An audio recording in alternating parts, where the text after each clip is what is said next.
Magic Sara, isinulat ni Josels B. Villar.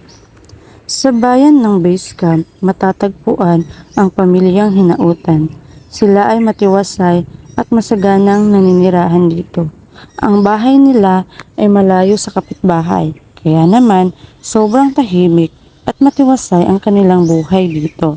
Si Flora ay may 4 na anak at ang pangalan ng kanyang asawa ay si Siopaw.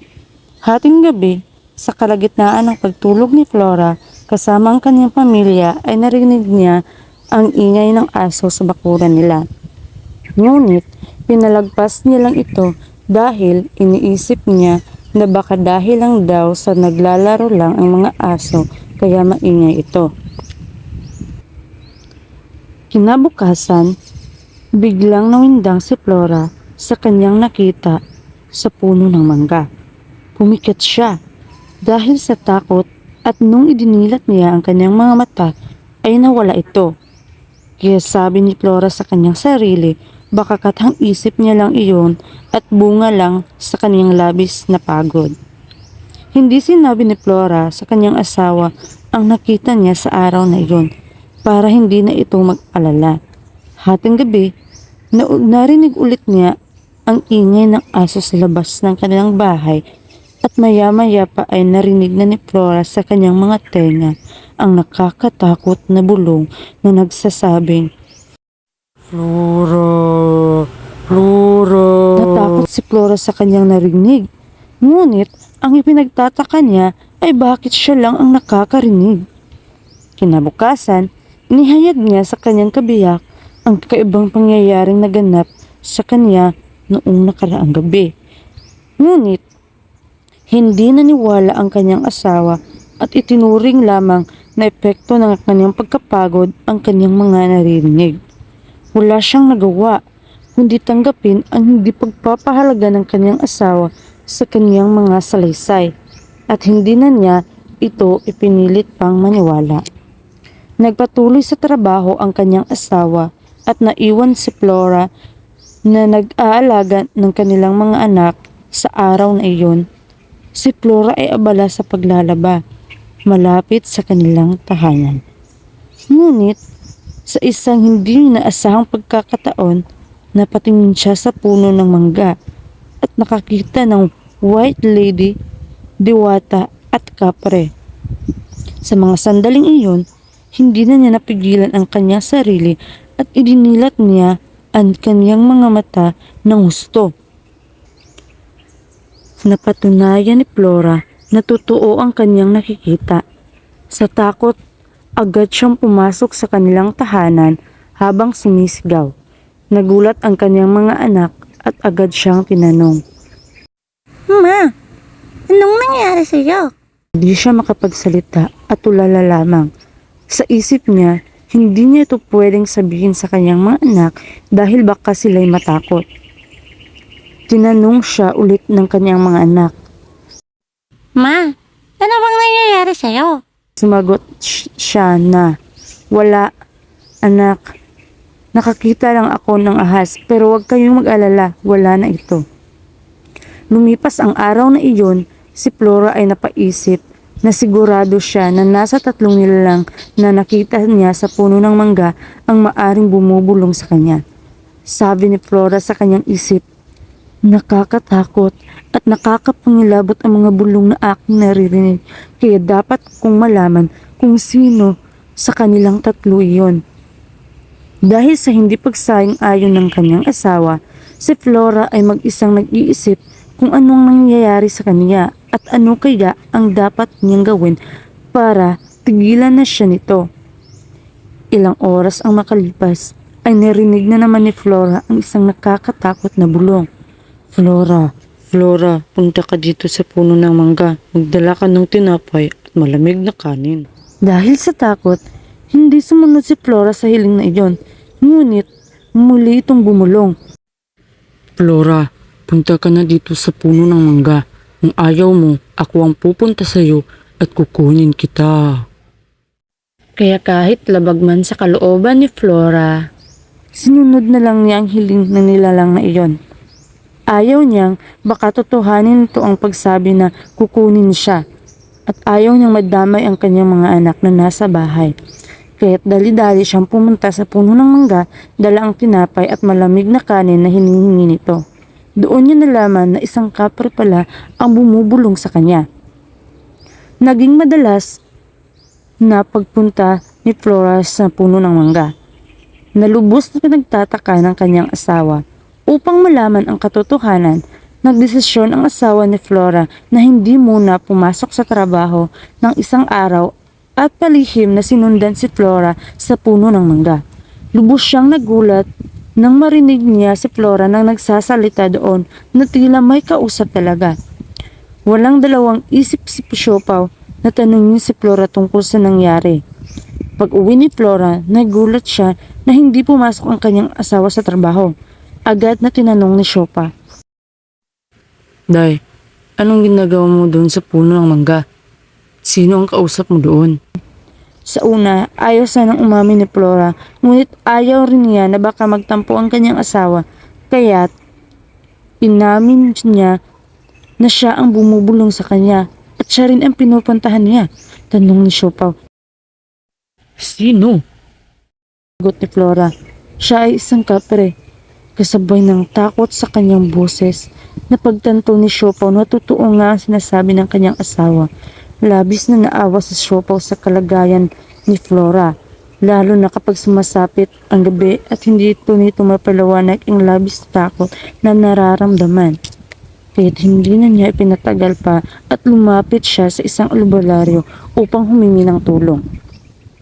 Pinuntahan ni Siopaw ang albularyo ng nagngangalang Pedro Pintuco. Pagdating sa bahay ng albularyo, tinanong siya nito, "Anong may paglilingkod ko sa iyo?" Sumagot si Siopaw, "Ang asawa ko po kasi ay minamalas ng maligno." Agad na sinabi ng albularyo, "Tara, mamahan natin ng asawa mo." Pagdating sa bahay ni Siopaw kasamang albularyo, agad na pinakilala ito kay Flora. Pinulsuhan at sinabi ng albularyo na totoo nga na may malignong lumalapit kay Flora at ito ay isang kapre. Natanong ni Flora kung ano ang dapat niyang gawin para itigil na ang pag-aabala ng kapre. Sinabi lamang ang albularyo na sandali lang, kakausapin ko ang kapre sa puno ng mangga. Pinuntahan ng albularyo ang puno ng mangga at nakita niyang kapre na nakaupo sa ilalim nito. Hindi natatakot ang albularyo dahil sa kanyang mga panlaban sa mga maligno, tulad ng habak na suot niya. Tinanong ng albularyo ang kapre, "Ano ang gusto mo kay Flora?" Sumagot ang kapre, "Gusto ko lang dalhan niya ako ng tinapay at 200 piso." Umuwi agad ang albularyo sa bahay ni Flora at binalita ang pangyayari. Sinunod ni Flora ang sinabi ng albularyo na magdala siya ng tinapay at pera sa puno ng mangga. Ilang araw ang lumipas ay naramdaman ni Flora na tinigilan na siya ng kapre. Akala niya epektibo ang ginawa niya na siyang payo ng albularyo. Ngunit nagulat si Flora nang makita niya ang kapre na nakaupo malapit sa tabay kung saan siya naglalaba. Muling bumalik ang takot ni Flora sa kanyang puso. Bumulong ulit ang kapre ng, "Flora, dala ka ng pagkain at sabay tayong kumain." Kahit takot, dinalhan pa rin ni Flora ng pagkain ng kapre. Sa paghatid ni Flora, malinaw na nakita niya ang mukha at katawan ng kapre. Inilarawan ni Flora ang kapre. Sinabi niya na ito ay maitim at may malaking bangas mukha at napakalaki ng katawan. May bitbit pa itong malaking sigarilyo. Natakot muli si Flora, ngunit hindi niya ito sinabi sa kanyang asawa upang hindi ito mag-alala. Nanatili siyang tahimik. Humuling ulit ng pagkain ang kapre kay Flora at dahil sa takot, dinalhan niya ito ng pagkain sa puno ng mangga. Ngunit ginawa niya ito kapag sigurado siyang pumunta na sa trabaho ang kanyang asawa at tulog na ang kanyang mga anak. Habang papunta si Flora sa puno ng mangga para maghatid ng pagkain ay bigla niyang naalala ang sabi ng kanyang lola na madali lang mapaamo ang mga maligno. Ayon pa sa lola niya na maaari daw itong makatulong para yumaman ang tao. Kailangan lang gawin ay dapat mag-isip ng mga bagay na maaring makapagbigay ng saya sa isang maligno. Kaya umuwi muna si Flora at hindi na tumuloy sa paghatid ng pagkain. Umuwi si Flora sa kanilang bahay at nagluto ng masarap na adobong manok. Dinamihan na ito ng magic sarap at hindi nilagyan ng asin dahil ayon sa kanyang lola ayaw ng mga maligno ng asin. Balak kasi ni Flora na ang nilutong adobo ang siyang dadalhin niya sa kapre. Nang matapos ng pagluluto niya sa adobo ay agad na siyang pumunta sa puno ng mangga, dala ang adobo na niluto niya. Inilagay na ito sa puno kung saan nakaupo ang kapre. Takot man si Flora ay naglakas siya ng loob na pagmasdan na kumakain ang kapre. Na kahit nanginginig na ang tuhod niya. Laking gulat ni Flora nang bigla na lang nakatulog ang kapre pagkatapos nitong kumain ng kanyang nilutong adobo. Kaya napagtamto ni Flora na epektibo talaga ang magic sarap sapagkat sumapit ang gabi na hindi na bumubulong ang kapre at nakakatulog na din siya ng buong magdamag dahil wala nang bumubulong sa kanya. Kaya naman, paulit-ulit na siyang naghahatid ng pagkain sa puno ng mangga.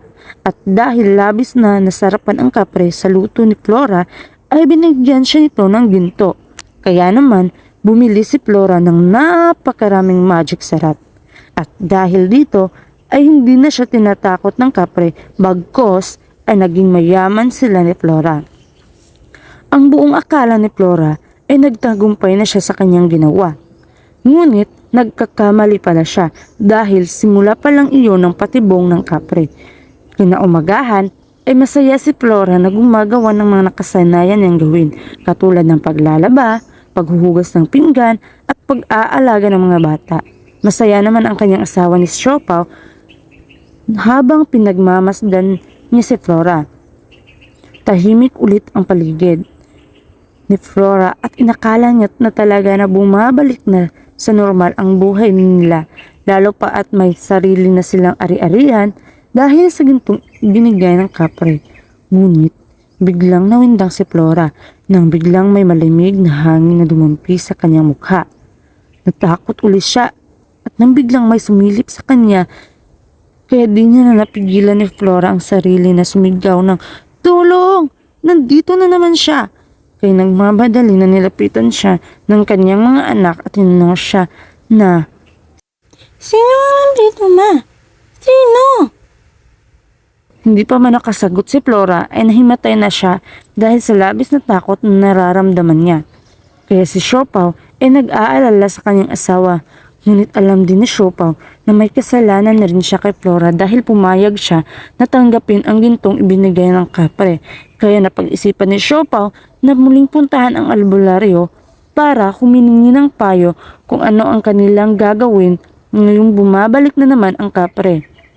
Ngunit pinigilan siya ni Flora at sinabi na huwag mong puntahan ang albularyo at ako na ang bahala sa kapre. Labagman sa kalooban ni Siopaw ang naging plano ni Flora pero sinunod niya na lang ang sabi ng kanyang asawa.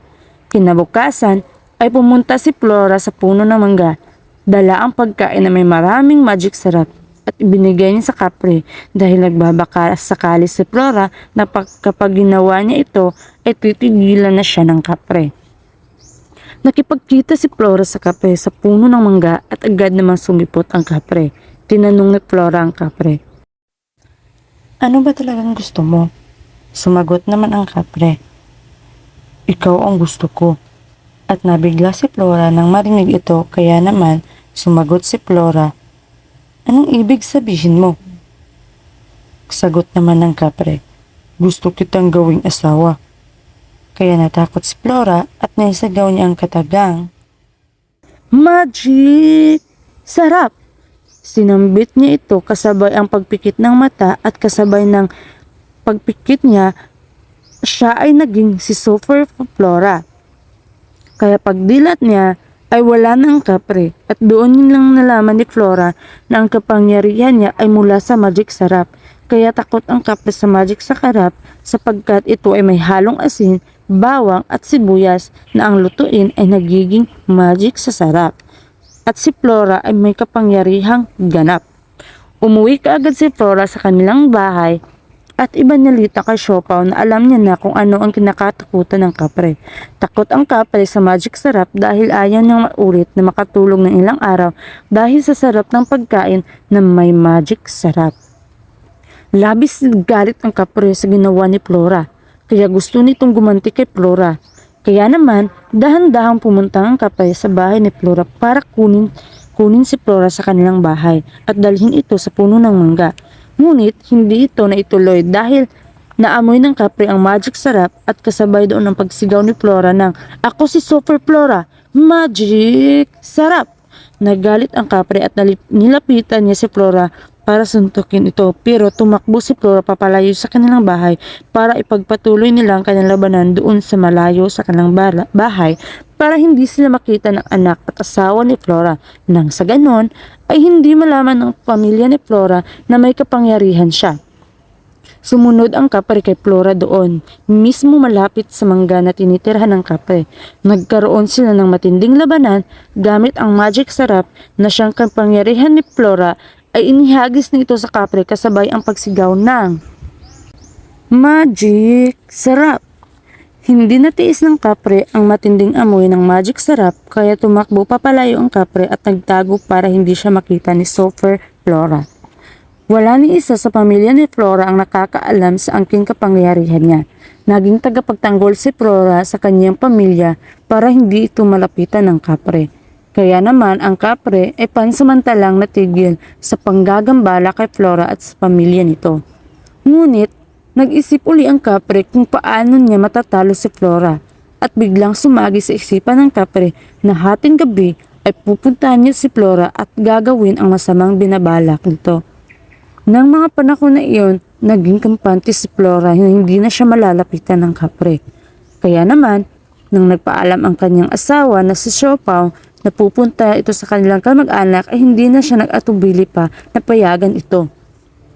Hindi akalain ni Flora na sa gabing iyon ay babalikan siya ng kapre sa kalagitnaan ng pagtulog ni Flora ay hindi niya namalaya na ang kapre ay tumabi sa kanya. Pero nabatid niya na medyo may pumapatong sa kanya na hindi niya mawari kung ano ito at may masarap siyang nararamdaman na parang magic na hindi niya may paliwanag.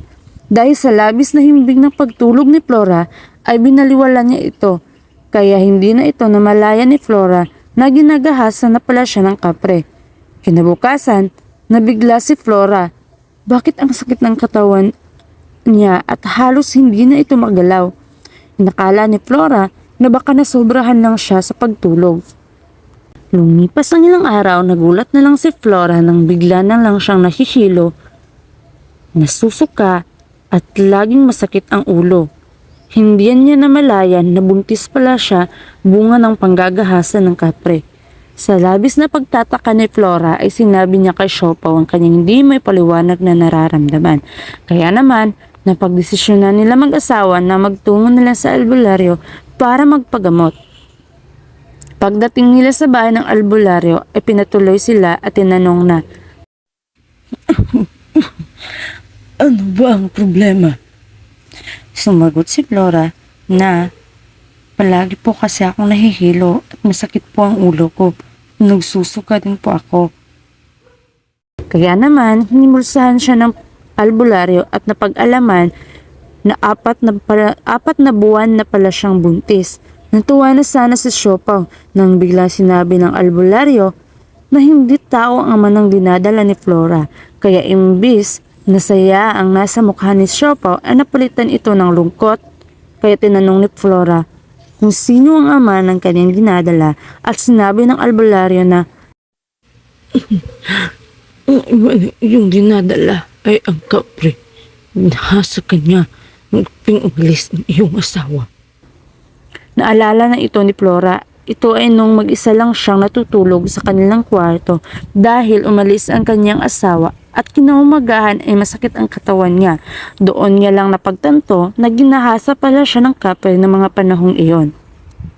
Naunawaan na ni Flora kaya ayaw silang tigilan ng kapre. Ito ay dahil sa pagtanggap nila ng ginto na ibinigay ng kapre. Natigil na nga sa ngayon ang paggagambalan ng kapre ngunit binuntis naman siya nito.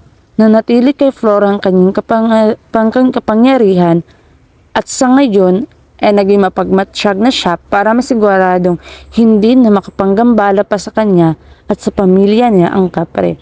Sa ngayon ay malapit na ang kapanganakan ni Flora at pinaghahandaan niya ang paglabas ng nasa sinapupunan niya.